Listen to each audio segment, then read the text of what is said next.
Today we will be reading Chapter 8 of Treasure Island. So if you remember from last time, Jim came face to face with Long John Silver and he stood up to him. Chapter 8, My Life Hangs in the Balance. After I taunted or teased the pirates, Silver's men were itching to punish me. One stepped towards me, but Silver stopped him. "Stop there!" he cried. "You're not the captain here. I'll teach you. Cross me and you'll go where many a men have gone before, to feed the fishes." Silver's man stepped back, but an audible murmur rose from the other men. "No one lays a finger on the boy," Silver growled. After this, there was a long, uneasy silence. I stood straight up against the wall with my heart beating like a sledgehammer.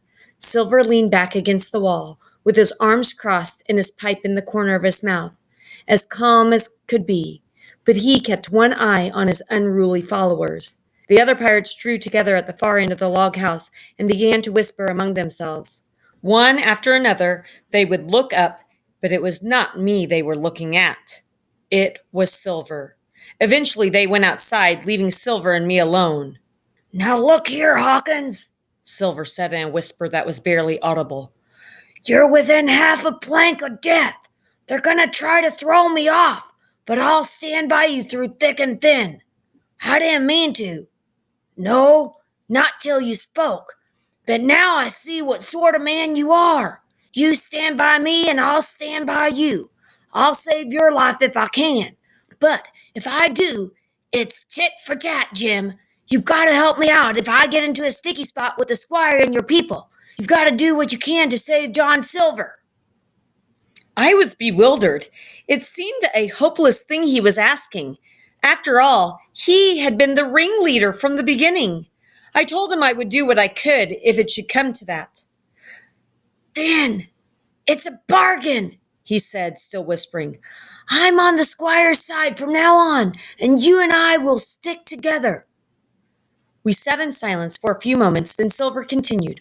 "While we're sitting here, perhaps you can explain something. Why do you suppose the doctor decided to give me Flint's map?" he asked. My face must have expressed complete astonishment.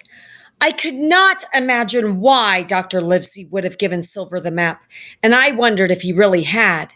Silver saw that I was surprised, but he did not press me for an answer.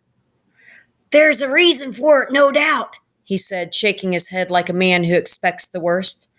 Just then, the door opened and one of the mutineers stepped in. Or, more like it, he was pushed in by the others. He was visibly trembling. "Don't worry, lad," said Silver. "I won't eat you. I know what's happening." The buccaneer presented a slip of paper to Silver. "The black spot," said Silver. "I thought so. They're fixing to mutiny." Silver didn't waste a second. He called the others in. "Let's hear your grievances," he said. "Then I'll give you an answer." A pirate by the name of George Merry laid out the case against Silver. "You made a mess of this cruise, John," he said. "You let the enemy out of this here trap for nothing. Then you wouldn't let us go after him, and on top of it, you insist on protecting the boy."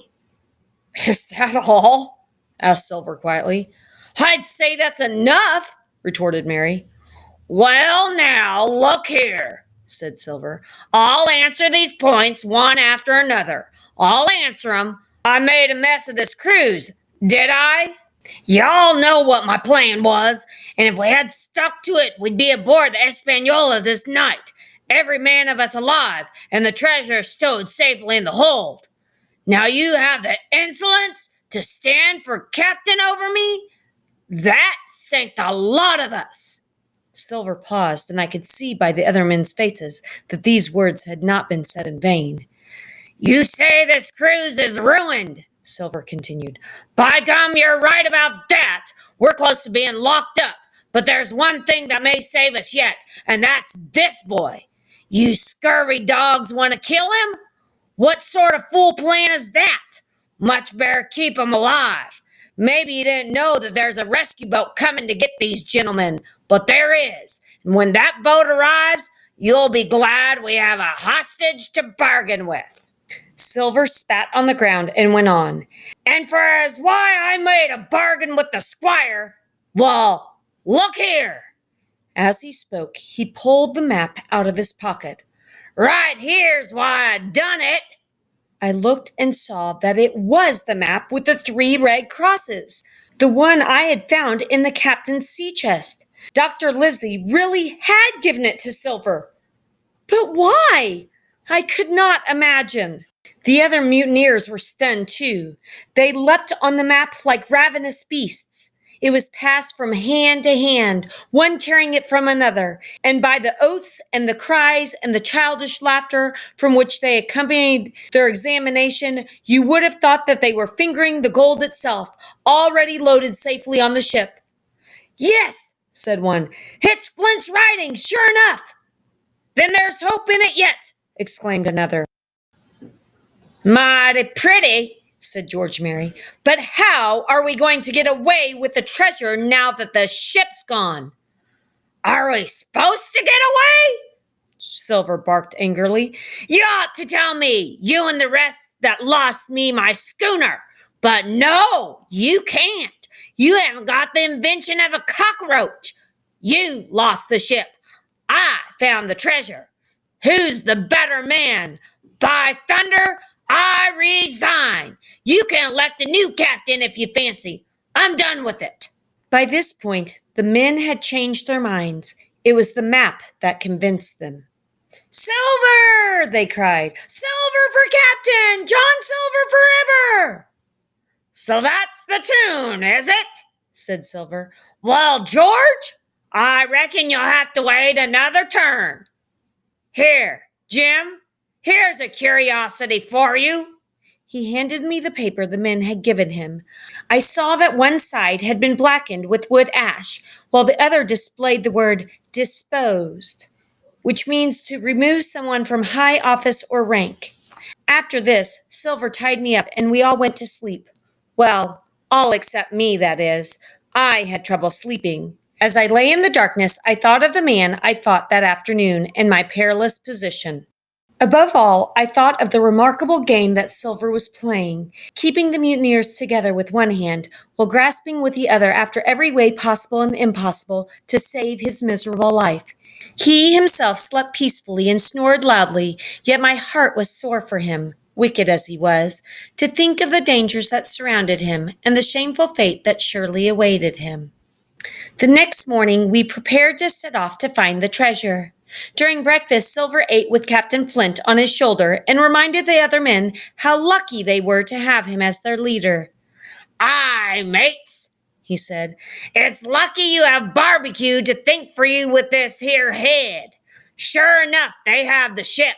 Where they have it, I don't know yet, but once we get the treasure, we'll find it. Then we'll all be set. Thus he ran on with his mouth full of bacon, restoring the mutineers' hope and confidence, and perhaps repairing his own at the same time. As for the hostage, he continued, I'll tie a rope around his waist and keep him close to me when we go treasure hunting in a bit.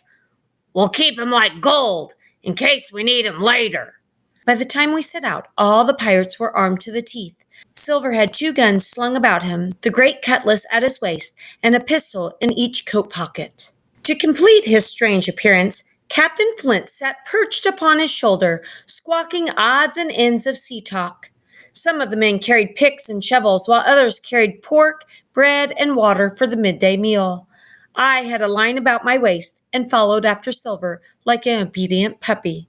We began to climb a hill, and the men plunged ahead. They were in excellent spirits. Some of them even ran. Silver and I followed, I tethered by my rope, and he plowed through rocks and gravel with his wooden leg. We had gone about a half a mile when one of the men gave a cry of terror. We ran forward and saw a skeleton on the ground. George Mary bent down to inspect the bones. He must have been a seaman, he said, for these scraps on his bones are a bit of quality sea cloth. Aye, said Silver. You wouldn't find a bishop here, I reckon, but what sort of way is that for bones to lie? It ain't in nature. The man lay perfectly straight, with both arms raised above his head like a diver. We stood and stared at the skeleton for a moment before Silver broke the silence. "I've taken a notion to my old skull," he said. "I think this poor fellow is a prisoner. Get out the compass and take a bearing. Along the line the bones is pointing." It was done, and sure enough, the bones seemed to be pointing the way to the treasure. "I thought so," cried Silver. "This is one of Flint's little jokes. Him and those 6 fellows was here alone. He killed 'em, every man, and this one he laid down by compass to point the way." After a few minutes, we set off again, but the pirates no longer ran. They kept side by side and spoke softly. The terror of the fallen buccaneer had dampened their spirits. When we reached the top of the hill and saw the spyglass before us, Silver took bearings with his compass. "There are 3 tall trees," he said, "and they are in the right line. Should be child's play to find the loot now." And that's where we're going to end chapter 8. Now, this chapter was called My Life Hangs in the Balance. And the expression hang in the balance is an idiom, which means something is dependent upon something else in order for it to continue. Why do you think this chapter was titled My Life Hangs in the Balance? Well, Jim is the narrator, so the my life means Jim's life. His life hangs in the balance because whether he lives or dies is dependent upon Silver. Silver agreed to save Jim's life in exchange for his support in talking to the squire. The chapter refers to the fact that Jim's life depends on things working out according to Silver's plan, which means finding the treasure.